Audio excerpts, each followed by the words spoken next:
السلام علیکم ناظرین، آج رانا ثناءاللہ بھی پی ٹی آئی کے منتیں ترلے کرنے پر اتر آئے اور آخر وہ پی ٹی آئی سے کیا ریکویسٹ کرنا چاہ رہے ہیں، ان کی پی ٹی آئی سے اب کیا ڈیمانڈ ہے۔ آئیے پہلے رانا ثناءاللہ کی گفتگو سنتے ہیں، جس پر بات کرتے ہیں۔ عمران صاحب، یہ جو سجیشن آیا ہے نا وزیر اعظم صاحب کی طرف سے، اس پہ تو پی ٹی آئی نے صاف انکار کر دیا، یعنی اب مذاکرات کی ساری امیدیں گئی۔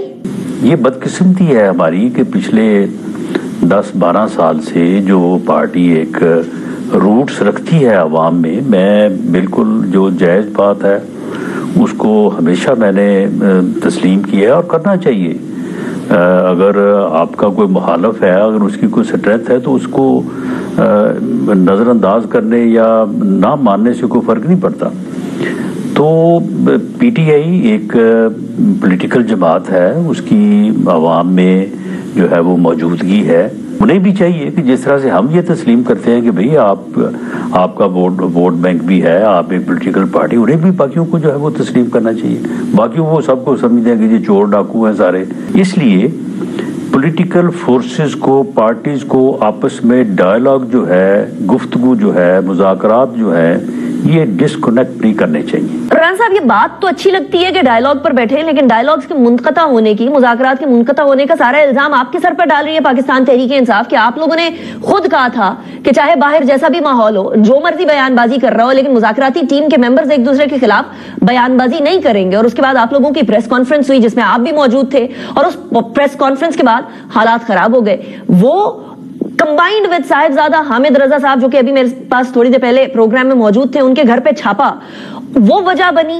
اینڈ ساتھ ہی پی ٹی آئی کے کچھ ممبران یہ بھی سمجھتے ہیں کہ جو میاں نواز شریف صاحب ہیں وہ بھی اس معاملے کو سبوتاژ کرنے کی کوشش کر رہے تھے، تو ملبہ تو آپ کے سر پہ ڈال رہے ہیں۔ اگر پریس کانفرنس ہم نے جو ہے وہ ان کی مرضی کے خلاف بھی کر دی اور چھاپا بھی پڑ گیا، دونوں چیزیں ہو گئیں، تو اس کے باوجود مذاکرات سے یا ڈائیلاگ سے بھاگنے والی کیا بات ہے؟ آپ بیٹھیں، بات کریں، آئیں آپ ہمارے سامنے بیٹھ کے کہیں کہ جناب کیوں چھاپا مارا جی آپ نے، کیوں پریس کانفرنس کیجیے، آپ نے کیا ضرورت تھی پریس کانفرنس کرنے کی؟ ہم آپ کو اس کا جواب دیتے۔ اگر جواب ہمارا جسٹیفائیڈ نہ ہوتا تو پھر ہم آگے کے لیے آپ کو یقین دہانی کراتے کہ اچھا جی ٹھیک ہے، یہ غلطی ہو گئی، آئندہ نہیں ہوگی۔ اب جو انہوں نے چارٹر ڈیمانڈ دیا تھا، وہ چارٹر ڈیمانڈ کے بعد آپ لوگوں کا جواب آپ لوگوں نے جمع کروا دیا نیشنل اسمبلی کے اسپیکر کے پاس۔ وہ انہوں نے تو عیاں کر دیا تھا کہ ان کے چارٹر آف ڈیمانڈ میں کیا ہے، آپ نے جو جواب دیا ہے اس میں کیا نکات ہیں یا کیا جواب ہے رانا صاحب؟ ایسا نہیں تھا کہ ہم بالکل ان کو صاف جواب، جس طرح سے یہ صاف انکار یا صاف جواب دے رہے ہیں، ہم ان کو اس طرح سے صاف جواب نہیں دے رہے تھے۔ ہم ان کو کوئی متبادل بتانے جا رہے تھے کہ چلیں جی اس طرح سے نہیں، اس طرح سے کر لیتے ہیں۔ اگر وہ کہتے کہ نہیں جی جو ہم کہہ رہے ہیں وہ زیادہ صحیح ہے تو ہمیں کنونس کر لیتے۔ اگر ہم جو کہہ رہے ہیں، جو کہ کسی زمانے میں یہ بھی ایسا ہی کہہ رہے تھے، اگر ہم ان کو کنونس کر لیتے تو شاید ہم ان کو ایگری کر لیتے، یا ان دونوں چیزوں میں کوئی درمیان میں دیکھیں سمجھوتا تو اسی طرح سے ہوتا ہے نا، ایگریمنٹ اسی چیز کا نام ہے۔ اگر ساری بات ہم نے ان کی مانی تو پھر کس بات کا ایگریمنٹ ہے جی؟ یا اگر ہماری انہوں نے ماننی ہے، ایگریمنٹ تو نام ہے اس چیز کا کہ وہ کچھ وہ نیچے آئیں، کچھ ہم اوپر جائیں، تو اس کے بعد جو ہے وہ کوئی کنسنسس پوائنٹ آئے تو وہ آپ اس کے اوپر آپ بات کر سکتی ہیں۔ لیکن بہرحال بات وہی ہے کہ ان کو بائیکاٹ نہیں کرنا چاہیے تھا۔ اس بائیکاٹ تو ہو گیا، لیکن اب جو آپ وزیر اعظم صاحب کی ایک آفر کی بات کر رہے ہیں جو ہاؤس کمیٹی ہے، اس کے اوپر بھی ان کے تحفظات ہیں رانا صاحب۔ آپ کو یاد ہے 2018 کے انتخابات کے بعد عمران خان صاحب نے پارلیمنٹری کمیٹی کی بات کی تھی، اب آپ لوگ کر رہے ہیں۔ اس ٹائم پہ بھی وہ ڈیلے ہوئی تھی، پی ٹی آئی کو معلوم ہے کہ اس بار بھی ڈیلے ہوگی، اور وہ سمجھتے ہیں کہ ڈیلینگ ٹیکٹک کے طور پر حکومت استعمال کر رہی ہے۔ تو ایسی صورتحال میں اگر پی ٹی آئی اس کو ایسے دیکھ رہی ہے تو یہ تو پھر نہیں ایکسپٹ ہوگی نا۔ چلے اس کے اوپر بات ہو سکتی ہے، میں انہیں بتا سکتا ہوں کہ یہ کیوں ڈیلے ہوا تھا۔ وہ پارلیمانی کمیشن جو ہے، دیکھیں آخر یعنی 350 لوگ بیٹھا ہے پارلیمنٹ میں، اگر آپ شامل کریں سینٹ کو تو 450 لوگ ہیں۔ چلے جو لوگ مرضی جو کہتے رہیں، لیکن بہرحال کیا 450 لوگوں میں سے 5-7 لوگ بھی ایسے نہیں ہیں کہ جو صحیح بات کو، صحیح چیزوں کو جو ہے وہ ڈیفرینشیٹ کر کے جو ہے وہ پوری قوم کے سامنے رکھ سکتے ہیں۔ 8 فروری کو انہوں نے پروٹیسٹ اناؤنس کر دیا، اور اب وہ کہہ رہے ہیں کہ اب کی بار کا احتجاج وہ والا احتجاج نہیں ہوگا جو اس سے پہلے احتجاج کرتے رہے. اب کی بار ہم لائرز کو بھی ملائیں گے, ہم ڈاکٹرز کو بھی ملائیں گے, ہم جرنلسٹ کو بھی ساتھ ملائیں گے, ہم ساری سول سوسائٹی کو ساتھ ملا کر پروٹیسٹ کریں گے, تو حکومت کیا کرے گی؟ نہیں تو جب انہوں نے وکلا کو بھی ملانا ہے, جماعتوں کو بھی ملانا ہے, ڈاکٹر کو بھی ملانا ہے, جو سب کو ملانا ہے, تو پھر ہمیں بھی ملا لیں ساتھ. رانا صاحب آپ اپنی حکومت کے خلاف احتجاج کرنے پر آ گئے؟ نہیں بالکل آئے, ہمارے ساتھ بیٹھ کے بات کریں, وہ اپنا جو چارٹر آف پروٹیسٹ ہے وہ ہمارے ساتھ شیئر کریں, تو بیٹھ کے بات کرتے ہیں ان کے ساتھ.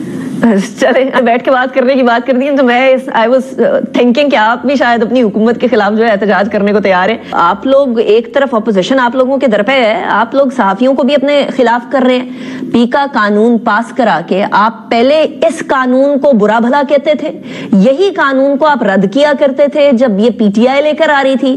آج آپ حکومت میں آئے, آپ نے یہی قانون کو پاس کر دیا ہے. انڈرسٹینڈ کہ مادر پدر آزادی کی تو ہم بھی بات نہیں کر رہے ہیں, لیکن آپ بھی پاس کرتے ہیں اس قانون کو جس کو آپ رد کرتے تھے, اور پھر آصف زرداری صاحب بھی اس کو پاس کر دیتے ہیں. یہ کیا ہوا رانا صاحب؟ دیکھیں اس میں جو ہے یہ بالکل ہم نے رد اس وقت اسی لیے کیا تھا کہ وہ اس وقت کی حکومت نے پیش کیا تھا, ہم اپوزیشن میں تھے, اور اب اپوزیشن نے اس لیے رد کیا ہے کہ ہم نے پیش کیا ہے اور وہ اپوزیشن میں ہے.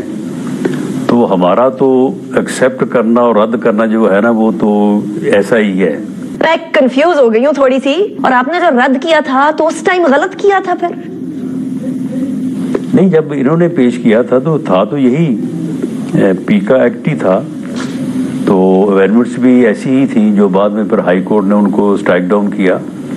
تو اس وقت یہ ان کو سفید نظر آ رہی تھی, دودھ میں دھلی ہوئی نظر آ رہی تھی, لیکن ہمیں بڑی بلیک نظر آ رہی تھی. تو اس وقت یہ ان کی سپورٹ کر رہے تھے, ہم مخالفت کر رہے تھے. تو اب ہمیں یہ جو امینڈمنٹس ہیں وہ ہمیں تو بالکل وہ سفید نظر آ رہی ہیں. مطلب کرسی کے حساب سے سیاسی جماعتوں کو سفید اور کالے کا رنگ جو ہے اس میں کنفیوژن ہوتی ہے, لیکن ہمیں یہ کالا ہی نظر آ رہا تھا. صحافی تنظیموں کو ہمیشہ سے یہ کالا, تب بھی اور آج بھی. ناظرین, فارم 47 پر بنائی گئی جعلی مینڈیٹ پر آئی حکومت اس وقت پی ٹی آئی کے ساتھ مذاکرات نہیں کرتی جب پی ٹی آئی والے مذاکرات کا مطالبہ کرتے ہیں. یہ آئیں بائیں شائیں کرتے ہیں, بالکل بھی مذاکرات میں سنجیدگی ظاہر نہیں کرتے, اور پھر جب ان کی سنجیدگی نہ دیکھتے ہوئے پی ٹی آئی والے مذاکرات سے پیچھے ہٹ جاتے ہیں, تو پھر رانا ثناءاللہ اور ان کے دیگر رہنما یہ کہتے ہوئے نظر آتے ہیں کہ ہم پی ٹی آئی کے ساتھ مذاکرات کرنا چاہتے ہیں, لیکن پی ٹی آئی ہمارے ساتھ مذاکرات نہیں کرتی. اور ہم پی ٹی آئی کے ساتھ مذاکرات کرنا چاہتے ہیں, لیکن ناظرین پوری قوم جانتی ہے کہ نہ ہی یہ جعلی مینڈیٹ پر آئی حکومت کے پاس پاور ہے, نہ ہی ان کی کوئی حیثیت ہے کہ یہ مذاکرات کر سکیں. اور اگر پی ٹی آئی والے کوئی ان سے مطالبہ کرتے بھی ہیں تو ان کے پاس اتنی پاور ہی نہیں ہے کہ یہ اس مطالبے کو پورا کر سکے, جبکہ رانا ثناءاللہ پہلے بھی یہ بات کہہ چکے ہیں کہ پی ٹی آئی والے ہم سے وہی مانگے جو ہماری بساط کے مطابق. اس کا مطلب تو یہ ہوا کہ رانا ثناءاللہ خود اس بات کا اعتراف کر رہے ہیں کہ پی ٹی آئی والے ہم سے وہی مانگے جو ہم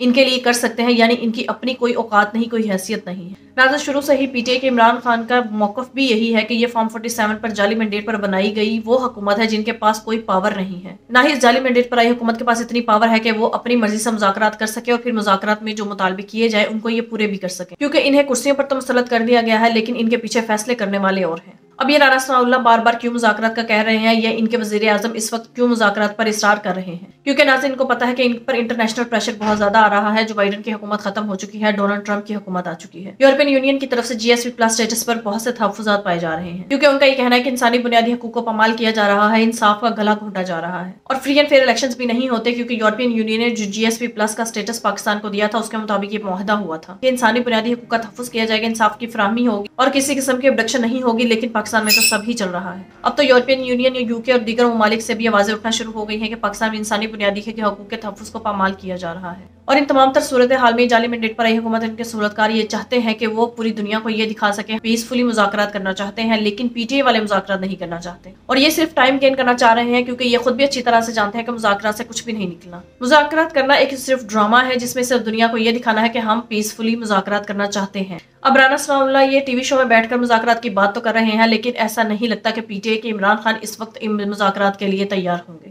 دوسری طرف رانا ثناءاللہ یہ بھی کہہ رہے ہیں کہ ہم پی ٹی آئی کو تسلیم کرتے ہیں, لیکن پی ٹی آئی والے ہمیں تسلیم نہیں کرتے, اور پی ٹی آئی والوں کو ہمیں تسلیم کرنا چاہیے. لیکن ناظرین, جن لوگوں نے عوام کا مینڈیٹ چوری کر کے جعلی طریقے سے وہ پاکستان پر مسلط ہوئے ہیں, انہیں پی ٹی آئی والے کیسے تسلیم کر سکتے ہیں؟ جنہوں نے عوام پر ظلم و ستم کیا, قتل و غارت کی, انصاف کا گلا گھونٹا, عمران خان کو ناحق جیل میں رکھا, پھر اس جعلی مینڈیٹ پر آئی حکومت کو تسلیم کرنے کی کوئی وجہ ہی نہیں بنتی. ناظرین, آپ کے اس بارے میں کیا رائے ہے؟ کامنٹ میں ضرور بتائیے گا. اگلی ویڈیو میں ملتے ہیں, تب تک کے لیے اللہ حافظ.